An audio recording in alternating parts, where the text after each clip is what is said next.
y me da mucho gusto también comunicarles que vamos a iniciar una nueva serie de carácter escatológico, de carácter profético.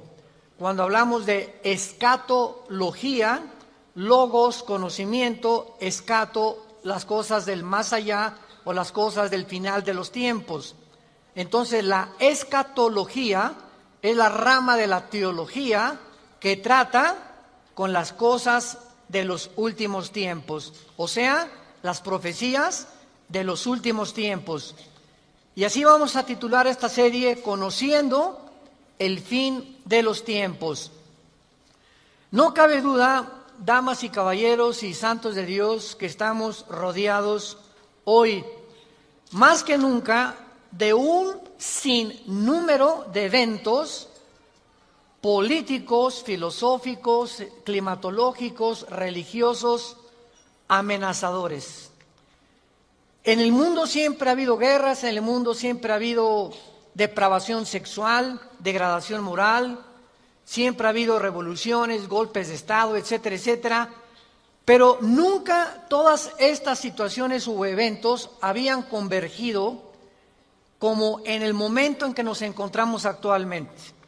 Si hiciéramos un breve panorama geopolítico alrededor del mundo, nos damos cuenta, ¿verdad?, que de México hasta abajo, hasta la Patagonia, están las naciones latinoamericanas e iberoamericanas ardiendo, por todos lados protestas, en Hong Kong protestas, en Irak protestas contra el gobierno. Es en Estados Unidos un clima que se está viviendo de demasiada tensión, donde quieren destituir a un presidente, etcétera, etcétera. El Medio Oriente ni se diga, continúa con el conflicto aumentando acerca de quién controla el petróleo, quién controla el Golfo Pérsico. Estados Unidos abandona a los kurdos, que es el grupo étnico entre Siria y Turquía, que defendieron a Estados Unidos durante la guerra del Golfo Pérsico, y vemos un mare magnum en el mundo donde volteamos y estamos preguntándonos, en medio de tantas cosas, ¿quiénes son los buenos y quiénes son los malos? ¿Quién tiene la razón de todo lo que oímos en los periódicos, en la televisión? Unos dicen una cosa, golpe de Estado, no fue golpe de Estado, revolución, no fue revolución, los kurdos esto, Estados Unidos por acá, y estamos en medio de un mundo verdaderamente confundido. Sin embargo, la Biblia nos muestra que nosotros no debemos vivir en confusión. Ya cuando un cristiano dice, no sé quién tiene la razón, o creo yo porque los medios de comunicación, recuerden algo, ¿verdad? Los medios de comunicación, televisiones, radios, etcétera, etcétera, muchas veces tergiversan las noticias de tal manera que llegan a manipularnos y hacernos creer lo que ellos creen.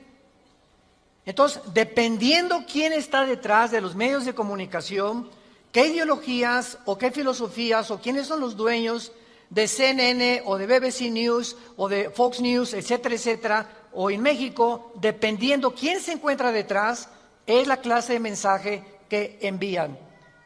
Y cuando nosotros oímos en Fox News una cosa que contradice CNN otra cosa, y otros periódicos de México dicen una cosa, y otro periódico dice otra cosa, llegamos a preguntarnos, ¿quién dice la verdad? ¿No es verdad? Realmente, ¿quién dice la verdad? ¿En qué mundo nos encontramos? Realmente, ¿cómo podemos nosotros afianzarnos? Es como si estuviéramos en un barco que se está hundiendo y nos hemos echado fuera de la borda, como cuando el Titanic en 1910-12 se estaba hundiendo, nos aventamos al mar y nos agarramos de un salvavidas. Y ahorita así está el mundo, estamos tratando de buscar un salvavidas, algo que nos dé seguridad.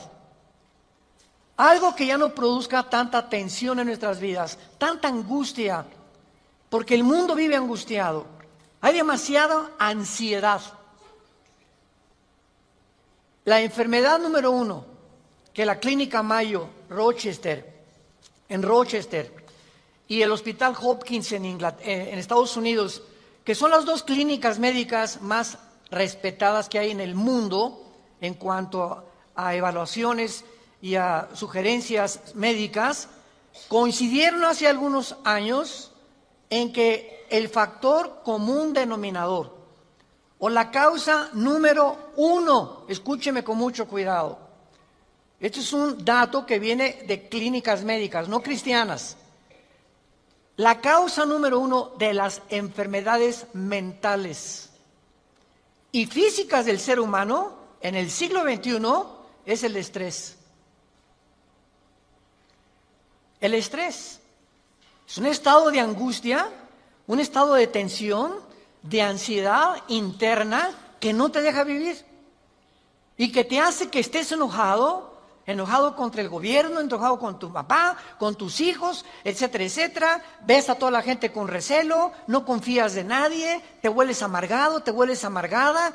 Y es el estado interno al que el ser humano está llegando porque hay demasiados conflictos en el mundo, demasiadas noticias. Estamos oyendo con el iPhone qué pasó en Irak, qué pasó en el Medio Oriente, qué pasó por acá, mis amigos, mis amigas, y llega un momento en que el ser humano ya no tiene paz.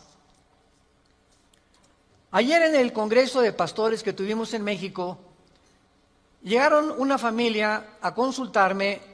Él es pastor, su esposa lo acompaña hace mucho tiempo, y me dice: Armando, quiero decirte una cosa. Tenemos un programa de televisión en Sudamérica y un programa de radio. Y el otro día estaba radiando unas noticias, me dice la esposa, y ¿sabes una cosa? Que de repente se me olvidó todo. Entré en un estado de amnesia en el que ya no sabía ni quién era yo. Algo me pasó en las neuronas de mi cerebro que se me fueron todas las ideas. Y duré como 1 o 2 días, mi esposo asustadísimo, ¿qué me habrá pasado? No fue un golpe, no tuve un trauma, y se me fueron todas las ideas. Inmediatamente le contesté y le dije: eres una mujer demasiado estresada. Y hay una autora inglesa que les recomiendo, ahorita mi esposa está devorando todos sus libros, que se llama Carolina Leaf, L-E-A-F, Leaf. Esta autora inglesa es neuróloga, pero es cristiana, y está haciendo los últimos descubrimientos del cerebro, de las neuronas, de la manera como afecta el estrés. Y en ese momento, cuando tú estás demasiado estresado y tienes demasiadas presiones, y los niños, y el esposo, y el falta de trabajo, y el buen fin, o lo que tú quieras mencionar, algo le pasa. Las neuronas son interconexiones eléctricas que tenemos, pero millones de células dentro del cerebro, y un solo alambrito por la presión mental, por falta de vacaciones o de que no aprendes a relajar tu mente, etcétera, etcétera, provoca amnesia, provoca enfermedades mentales y puedes llegar inclusive a la locura. Esto es impresionante, porque es como un árbol lo que tenemos aquí adentro. Y ella está descubriendo que cuando tienes pensamientos negativos, las neuronas se unen más rápido. Esto es increíble porque así nos diseñó Dios. Y cuando tenemos pensamientos negativos, las neuronas comienzan a tratar de desconectarse y vienen zonas negras en el cerebro que te impiden pensar coherente y lógicamente. Qué interesante que Filipenses 4:8 diga en la Biblia: en esto pensar todo lo que es bueno, todo lo que es justo, todo lo que es buen hombre, ocupa tu mente pensando cosas positivas. Porque la gente que está continuamente pensando el mal, o qué mal hacer, o estar negando a Dios en su mente, algo afecta las neuronas del cerebro científicamente. Y cuando venimos a la Biblia nos damos cuenta, ¿verdad?, que se están derrumbando todas las ideologías. El comunismo ya no es el comunismo, porque el comunismo que yo practiqué, por ejemplo, ustedes muchos saben que antes de que yo fuera cristiano, fui comunista, fui ateo. A los 12 años me decepcioné de la religión que nos inculcaron y llegué a negar a Dios. Las religiones son un engaño, todas quieren explotar a la gente. Estos eran mis pensamientos. Tenía el Che Guevara arriba de mi cuarto con un póster inmenso de él, y Marx y Engels y Lenin, etcétera, etcétera. Y para mí ese era mi mundo y era lo que yo creía era la respuesta, un sistema ideológico para poder cambiar la sociedad. Sin embargo, cuando descubrí, ¿verdad?, que este sistema era completamente contradictorio, como se demostró en 1990, que cayó el comunismo en Europa, cuando Mikhail Gorbachev confesó que era una ideología. Para que seas comunista, número 1, tienes que ser ateo. Escúchame con mucho cuidado. Número 2, tienes que ser darwiniano.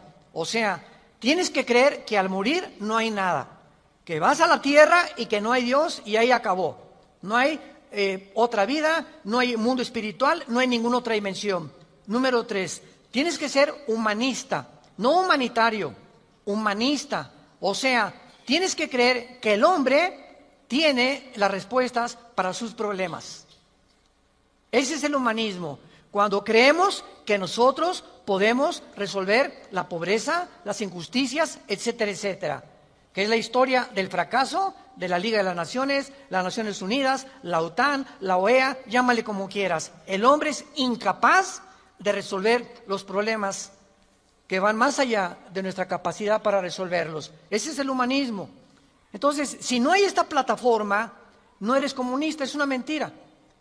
Y ahora los últimos comunistas o los últimos demócratas o los últimos que han tratado de implementar diferentes sistemas de pensamiento, se dan cuenta que están ya mezclando una ideología, comunismo con democracia, con capitalismo, porque no ha funcionado. Porque es la confusión a la que hemos llegado. Y como dijo Don Teofilito en México, ni lo podremos alcanzar jamás. Porque no hay ningún sistema de gobierno perfecto. Decía Winston Churchill, entre los sistemas de gobierno, el mejorcito es la democracia, pero no es perfecta tampoco. ¿Por qué? Porque somos seres humanos que necesitamos a Dios. Necesitamos a Dios. Necesitamos una guía, necesitamos un manual, necesitamos una luz. Y por eso el mundo está perdido completamente.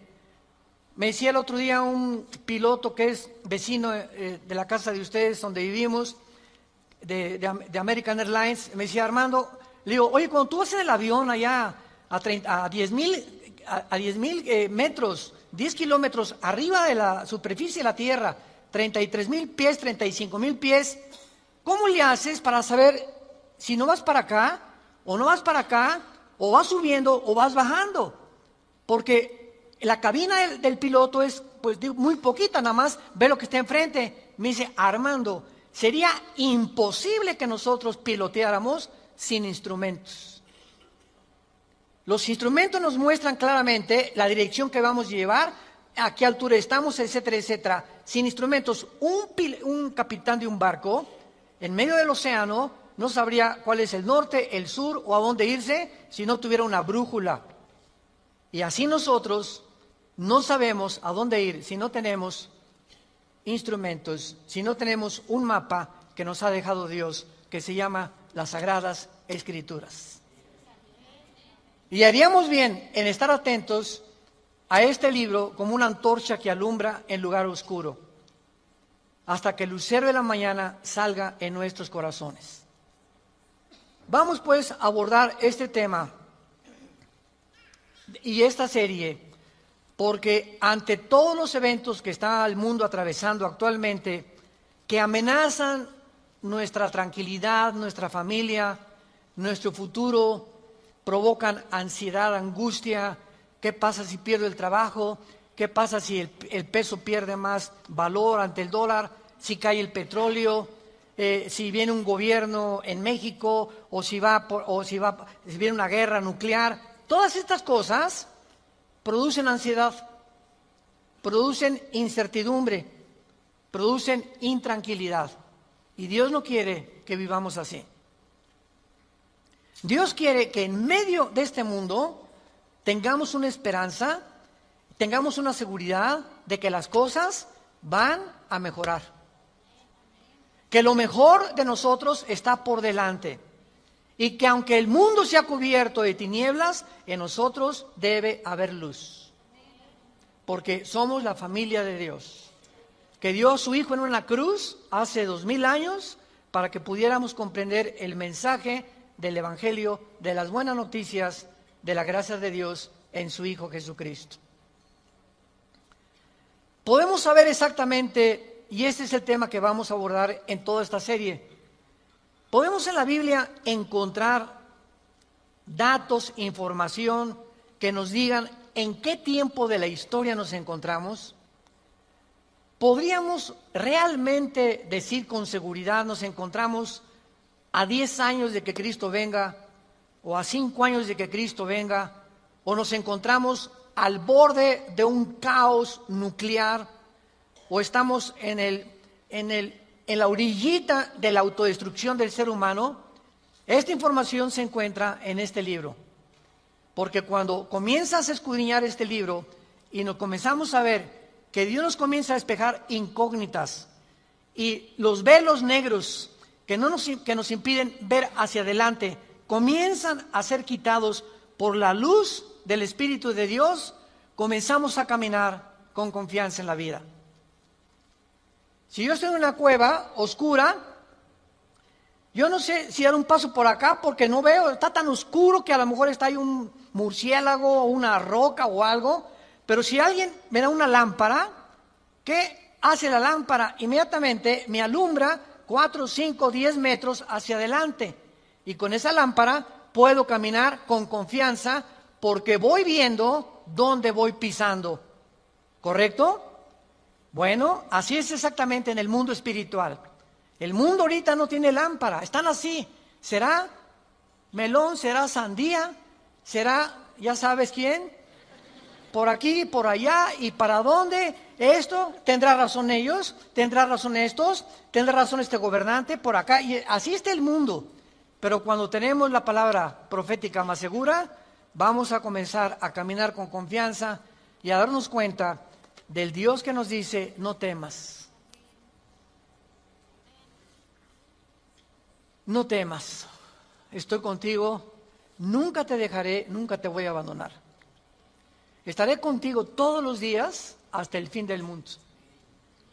Y aunque se cierren los cielos aparentemente y la oscuridad, la tierra, esté cubierta de ella, mientras más oscuro, las estrellas se ven mejor.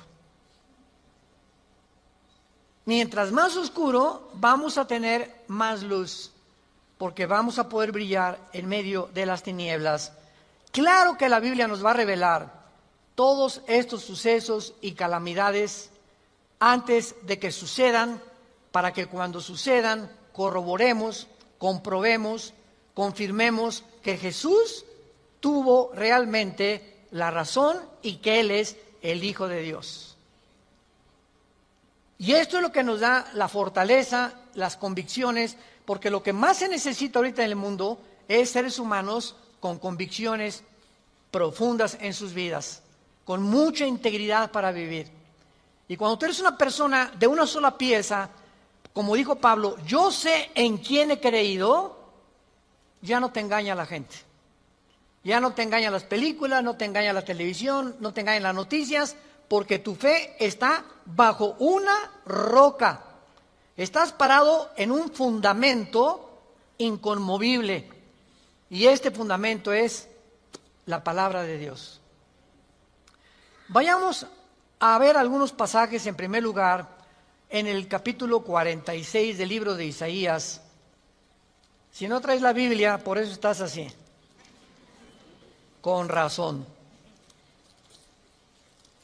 En Isaías capítulo 46, versículo del 9 al 10, veamos algunas respuestas anticipadas que este profeta hace 2700 años escribió.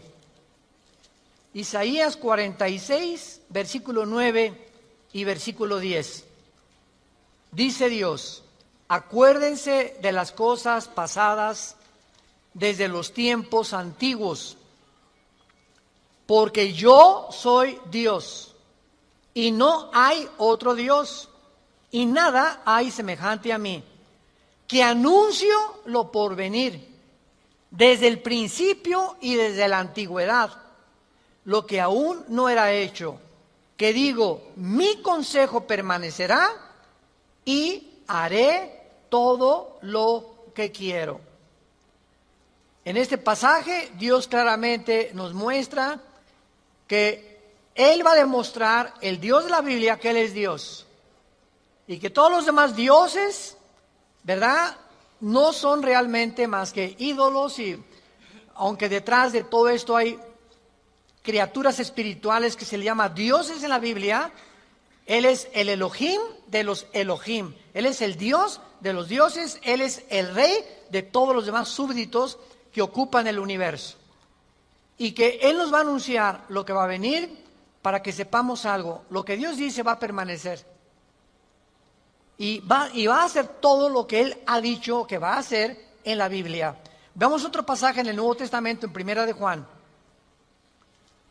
Antes del Apocalipsis está Primera de Juan, para que no andes por el Éxodo.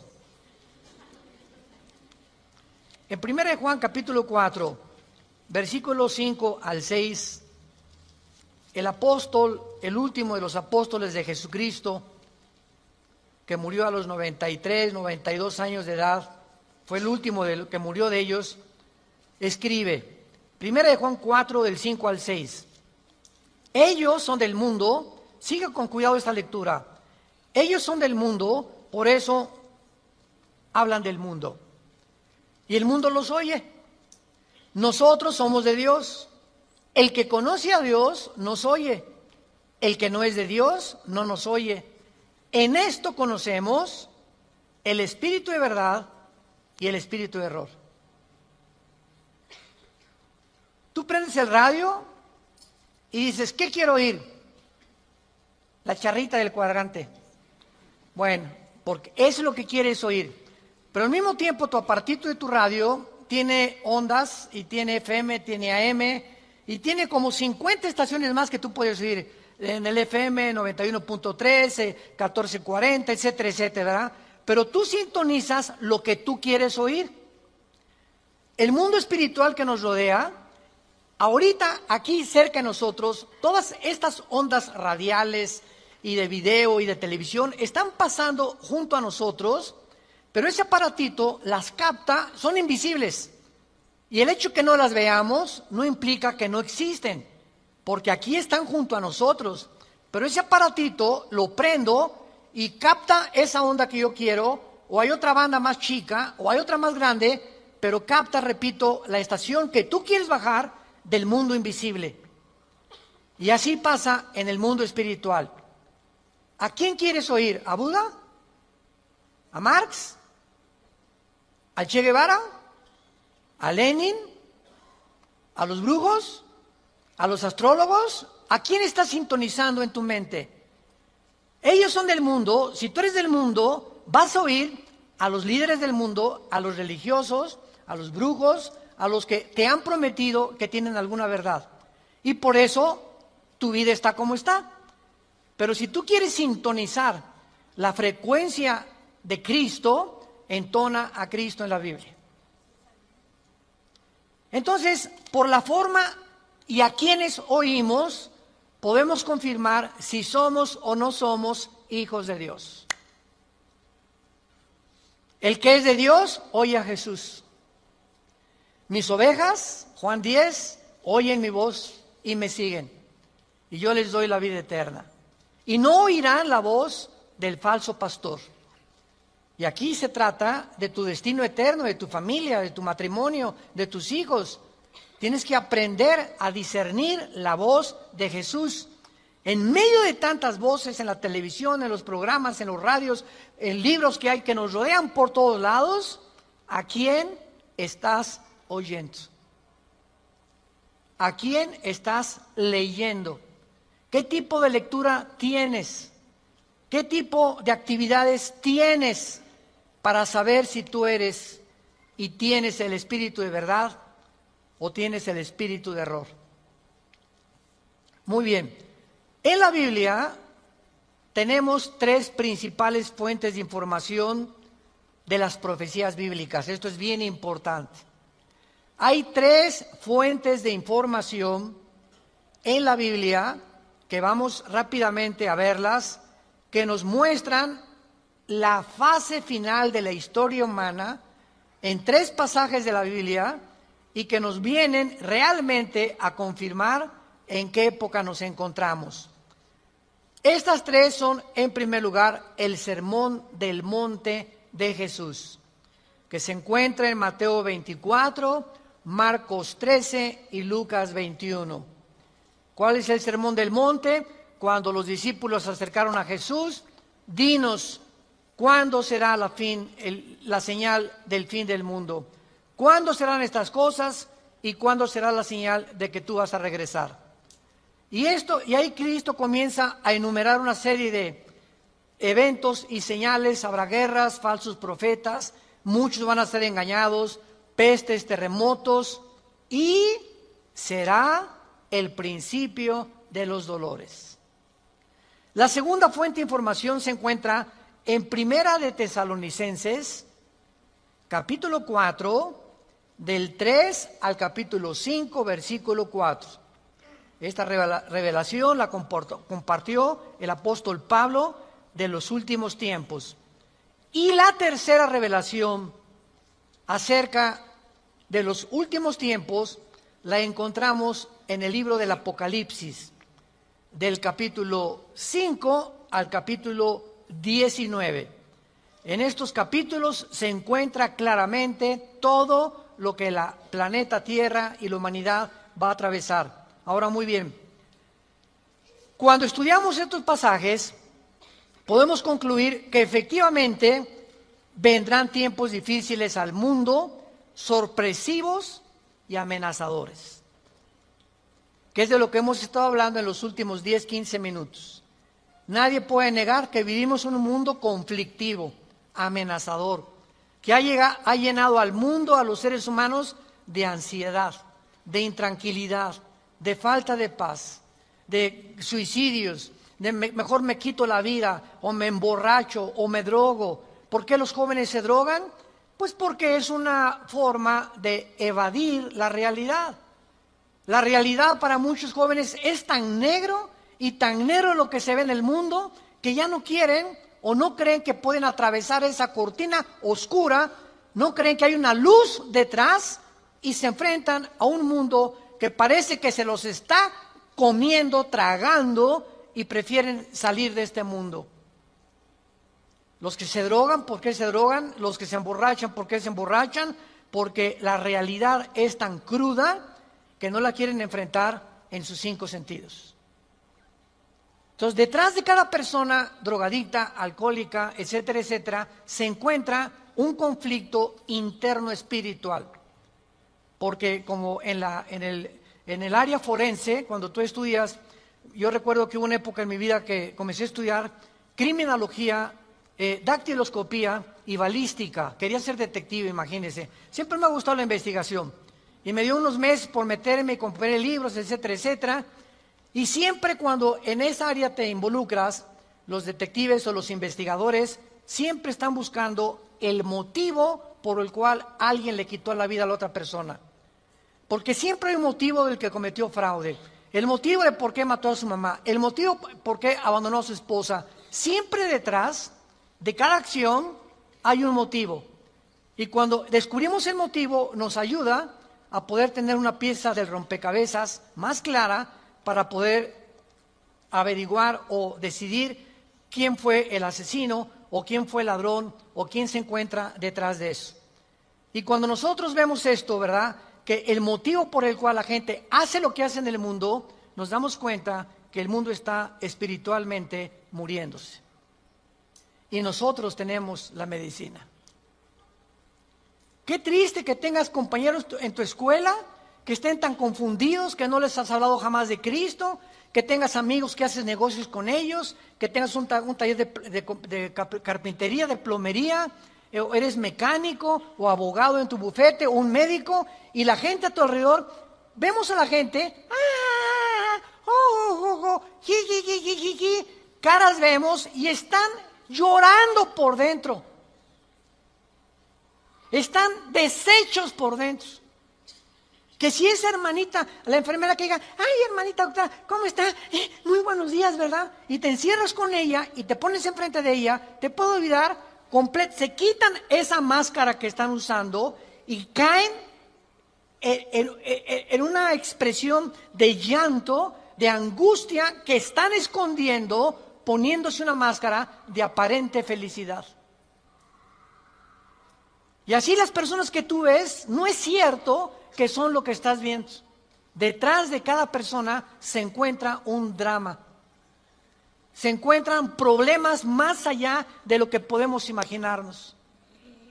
Así que nosotros tenemos la respuesta y la medicina, qué estamos haciendo con ella, y vamos a dar cuentas en la otra vida de todas las cosas que nunca cumplimos en la palabra de Dios al compartir el mensaje de Jesucristo.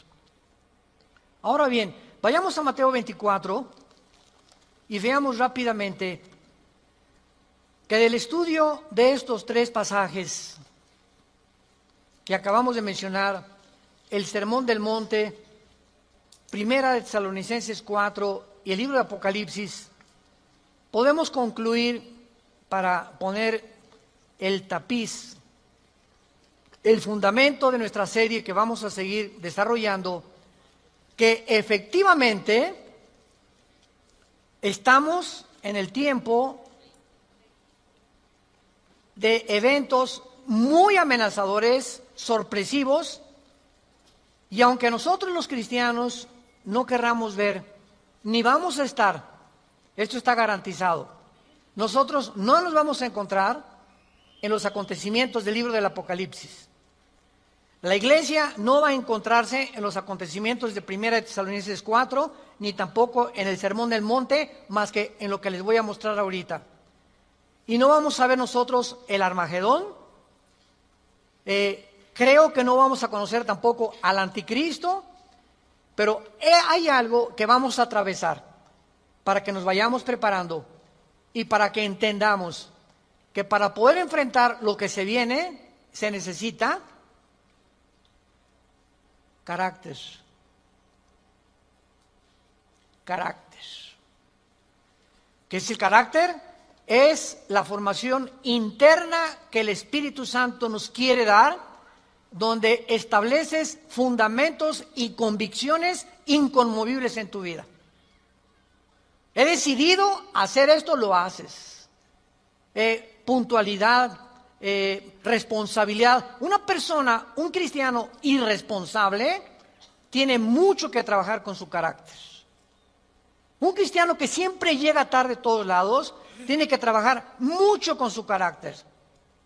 Decía hace algunos años, cuando Henry Ford hizo el primer carro modelo T, 1904, corría como 25 kilómetros por hora, su hijo Henry Ford II tomó la Ford Motor Company, la compañía de carros Ford en Estados Unidos, que fue la que más comenzó a vender carros a principios del siglo XX, y este hombre llegaba a la compañía de Ford y ponía al jefe de la planta, al jefe de la administración, al jefe de la supervisión, ponía a líderes en cada departamento. Y él llegaba cada 2 o 3 meses, y si ese líder no hacía que funcionara la planta que él le había dado, lo corría. Dice, un líder, decía Henry Ford II, es la persona que hace que las cosas sucedan. Y si tú estás al frente de una responsabilidad y no cambias la situación, o no cambias la manera de pensar de los hombres o de tus soldados que tienes bajo tu responsabilidad, tú no eres líder. Entonces, qué importante es que la Biblia dice que todos nosotros debemos ser líderes. Y si somos líderes, tenemos que hacer cambiar las cosas de alguna manera. Vas a hacer cambiar a tu amigo y vas a hacer cambiar a tu amiga y vas a hacer cambiar a tus amigos de la escuela, hasta a tus maestros vas a confrontar algún día. Discúlpeme, maestro, con el respeto que se merece, no venimos del chango. La evolución es una teoría que está completamente destituida desde que descubrieron el ADN en 1954. Por favor, actualícese más, maestro. Entonces, cuando comenzamos a entender eso, es cuando comenzamos a comprender que este mundo, dice la Biblia, la mayoría serán engañados. Los mismos escogidos serán engañados porque hay millones de cristianos sin carácter, flojos, irresponsables, impuntuales, sin falta de integridad. A nadie le hablan de Cristo, no comparten las buenas nuevas, no tienen convicciones profundas que los hacen ser gigantes, guerreros de Dios. Dice Mateo capítulo 24 en el Sermón del Monte el Señor Jesucristo, porque se acercan los discípulos para hacerle preguntas, versículo 3, Señor, dinos, vean las 3 preguntas que le hacen hace 2000 años. 1, ¿cuándo serán estas cosas? Querían saber el tiempo los discípulos. 2, ¿qué señal habrá de tu venida? O sea, ¿habrá alguna señal que podamos percibir de que tú ya vienes al mundo? Y 3, ¿y hay alguna señal de que el mundo se va a acabar? De estas 3 preguntas, Cristo comienza a contestar algunas. Por ejemplo, la señal de su venida está...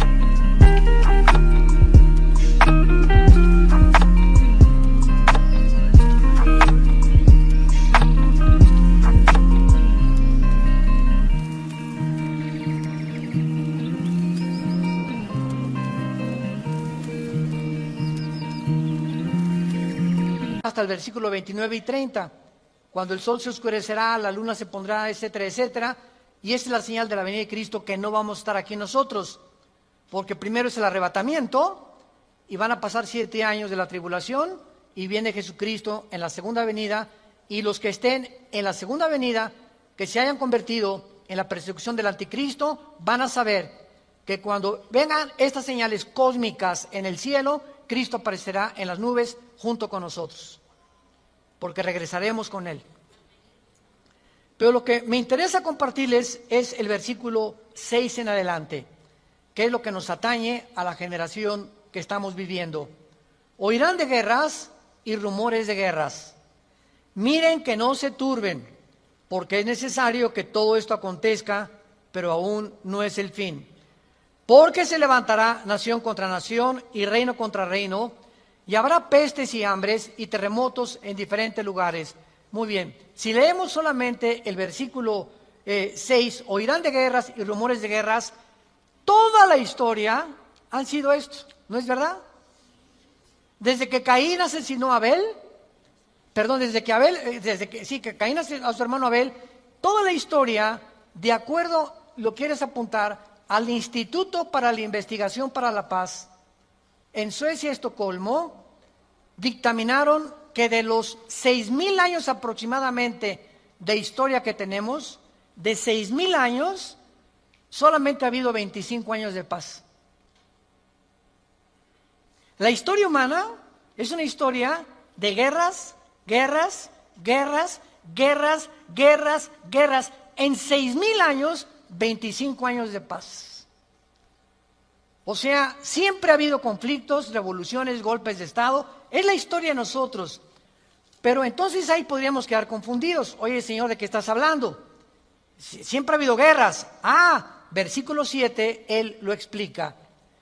Porque se levantará nación contra nación y reino contra reino. Esto, una guerra mundial, una guerra de carácter internacional, donde se involucraron 3 o 4 naciones contra 3 o 4 o 5 naciones, nunca sucedió hasta 1910, la Primera Guerra Mundial. Ahí fue la primera vez en la historia que sucede una guerra de carácter internacional a través de toda la historia. Y casi 30 años después, la Segunda Guerra Mundial. Entonces, con esto nos situamos nosotros en una plataforma bastante sólida y podemos entender que cuando Jesús dice, se levantará nación contra nación y reino contra reino, y habrá pestes, porque las guerras producen pestes, plagas, ¿verdad? Enfermedades, calenturas, hambres, terremotos. Señor, siempre ha habido terremotos, ok, claro, siempre ha habido terremotos, pero de acuerdo al Instituto Sismológico de Boulder, Colorado, que es uno de los institutos más prestigiados en el mundo para detectar terremotos, desde 1976 hasta el 2010 han aumentado 70% los terremotos en el mundo. 70% han aumentado. Eso es lo que Cristo está diciendo, que iban a aumentar cada vez más los terremotos, etcétera, etcétera. Versículo 8. Y todo esto, aquí es donde nos encontramos ahorita. Nos encontramos en el principio de los dolores. Nos encontramos en un mundo donde el matrimonio ya está dejando de existir. En un mundo donde el ser humano está contagiado e infectado filosófica, religiosa, política, económicamente. Unos voltean por acá, ¿dónde estará la solución? Voltean a sus ídolos, otros consultan muertos, otros consultan espíritus, otros, etcétera, etcétera. Es impresionante a donde el mundo se encuentra actualmente. Impresionante. Y esto es precisamente lo que Jesucristo nos quería decir para que estemos preparados. Ahora, muy bien, después de estos principios de dolores, nos vamos. Adiós, mundo cruel. Adiós, mi perro fido, adiós, adiós, mundo cruel. Ya nunca te veré. Después de este principio de dolores, van a aumentar, imaginémonos, van a aumentar las catástrofes en el mundo, y los terremotos, y las plagas, y las pestes, y la confusión, que va a estar el mundo en un estado tan grande de confusión, que va a pavimentar el camino para que se levante un hombre en el Medio Oriente, que la Biblia le llama la bestia. De todos los animales que el Espíritu Santo buscó, las hienas, los leopardos, los osos, los leones, depredadores, no encontró el Espíritu Santo un hombre, un adjetivo para designar a este hombre, y por eso simplemente la Biblia le llama una bestia, un depredador, cruel, sanguinario, y su otro nombre es el anticristo. Todos los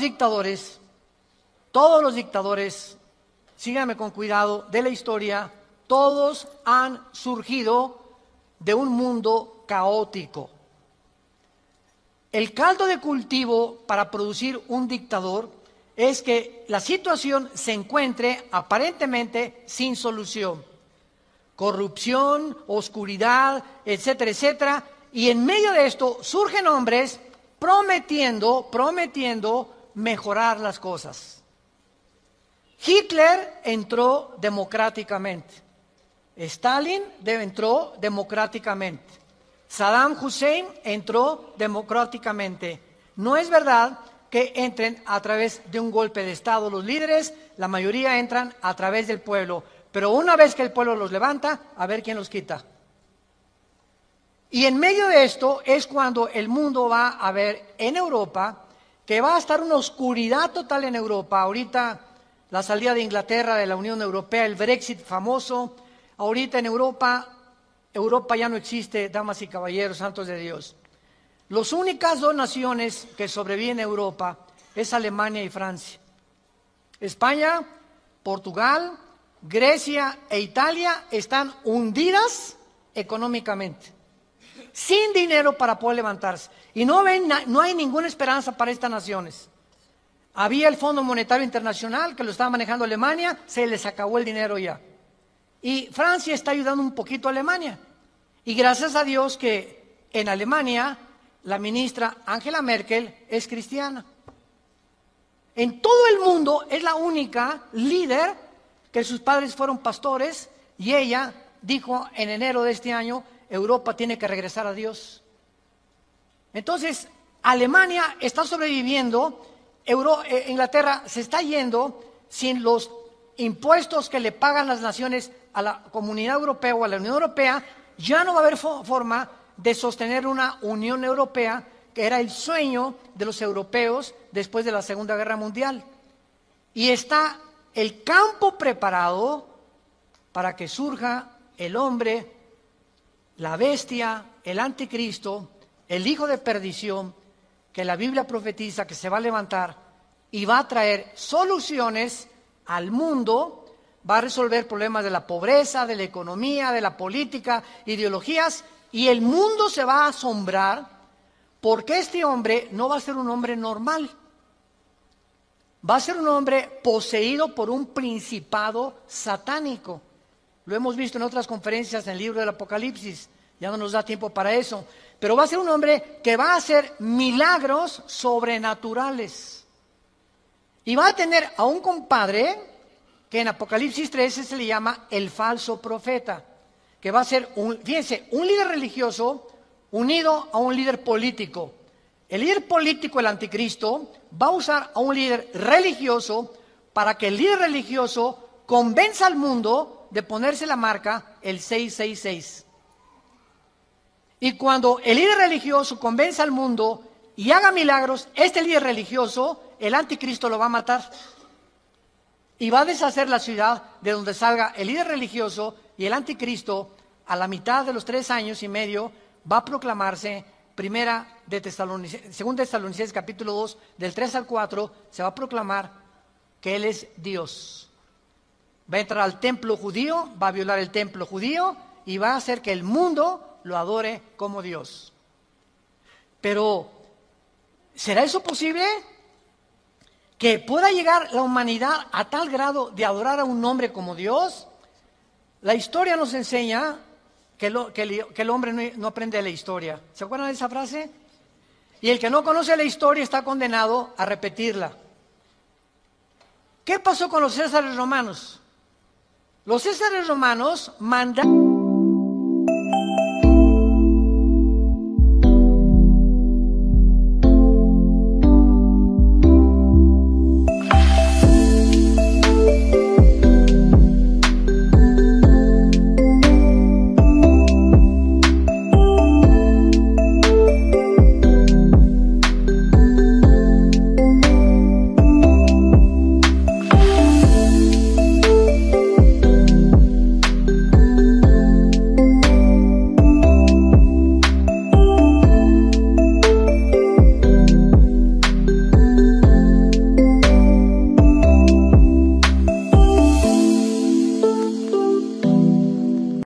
a la gente que los adoraran como dioses. Y los césares romanos se erigieron como dioses. Calígula mata a su familia. Nerón tenía de amante a un niño de 10 años. Era una depravación impresionante.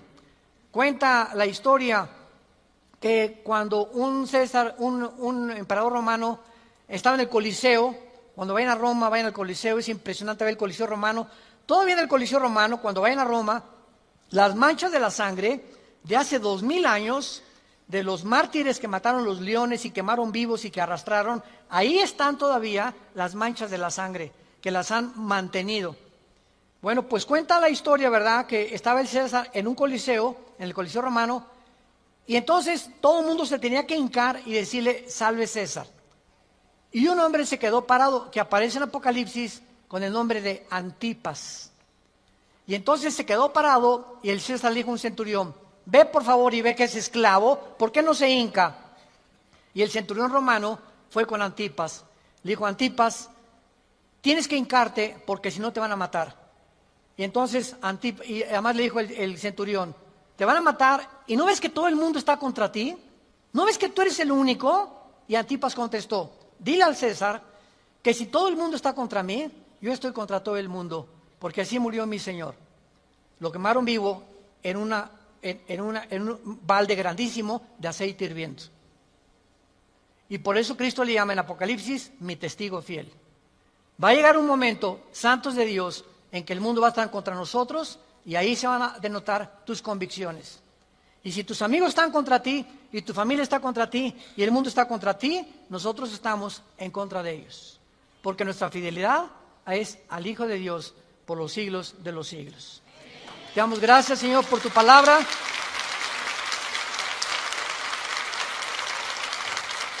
Bendito sea el nombre del Hijo de Dios, que nos ha hecho renacer su Padre para una esperanza viva por medio de su resurrección de entre los muertos, para que tengamos una esperanza que no puede morir en nuestro corazón y permanezcamos fieles a esta esperanza a la que todos hemos sido llamados. Al gran pastor de las ovejas, nuestro Señor Jesús, es nuestra lealtad, es nuestro amor, es nuestro corazón, porque Él fue el que dio su vida en nuestro lugar. A ti, Jesús, te damos gracias por vivir dentro de nosotros y saber que más pronto de lo que nos imaginamos, vienes por tu iglesia. Vienes por aquellos que han sido fieles hasta la muerte, que han mantenido firmes sus convicciones en medio de un mundo confundido, donde estos hijos e hijas tuyas han permanecido inconmovibles en la fe, aferrados a la roca, a la palabra de vida, que es la que nos ha dado la vida eterna. Te damos gracias, Señor, porque sigues llamando al mundo al arrepentimiento, a que se vuelvan a ti. No somos dioses, somos seres humanos, agentes morales, débiles, vulnerables, irresponsables de todas nuestras acciones, pensamientos y palabras. Y daremos cuenta algún día, después de nuestra muerte, de todo lo que hicimos mientras estábamos en este cuerpo que es temporal. Un cuerpo sujeto a la corrupción, pero dentro de nosotros el alma y el espíritu vivirá eternamente. Si tú esta mañana quieres invitar a Cristo y aún no estás seguro de que tienes la vida eterna o segura, dile simplemente estas palabras: Señor, te pido perdón por mis pecados. Creo que en esa cruz pagaste por ellos con tu sangre y que a los 3 días resucitaste de los muertos. Y porque creo que vivo, te pido en este instante, Señor Jesús, que entres a mi vida como mi Señor y mi Salvador. Tendré el poder ahora, de la corta vida que me queda, vivirla para ti, conocerte, adorarte y morir en paz, al saber que mis pecados han sido perdonados y que me has amado hasta la muerte. Oramos en tu nombre, bendito Jesús. Amén.